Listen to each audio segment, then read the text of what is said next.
के नेता मेरे गुरु अरविंद केजरीवाल जी का धन्यवाद करना चाहती हूँ, जिन्होंने मुझे इतनी बड़ी जिम्मेदारी दी और इस जिम्मेदारी के लिए मुझ पे भरोसा किया। ये सिर्फ आम आदमी पार्टी में हो सकता है, अरविंद केजरीवाल जी के नेतृत्व में हो सकता है कि एक फर्स्ट टाइम पॉलिटिशियन एक राज्य की मुख्यमंत्री बने। मैं एक सामान्य परिवार से आती हूँ। शायद किसी और पार्टी में होती तो चुनाव की टिकट भी नहीं मिलती, लेकिन अरविंद केजरीवाल जी ने मुझ पे भरोसा किया, मुझे विधायक बनाया, मुझे मंत्री बनाया और आज मुख्यमंत्री बनने की जिम्मेदारी दी है।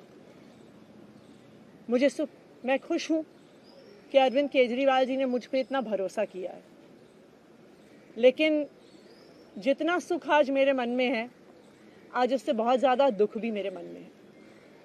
दुख इसलिए कि दिल्ली के लोकप्रिय मुख्यमंत्री मेरे बड़े भाई अरविंद केजरीवाल जी आज इस्तीफा दे रहे हैं। मैं आज ये ज़रूर कहना चाहती हूँ आम आदमी पार्टी के सभी विधायकों की तरफ से, दिल्ली की 2 करोड़ जनता की तरफ से, कि दिल्ली का एक ही मुख्यमंत्री है और उस मुख्यमंत्री का नाम अरविंद केजरीवाल है। तो अगले कुछ महीने तक, जब तक ये जिम्मेदारी मेरे पास है, मैं दिल्ली के लोगों की रक्षा करने की कोशिश करूंगी और अरविंद केजरीवाल जी के मार्गदर्शन में दिल्ली की सरकार चलाऊंगी।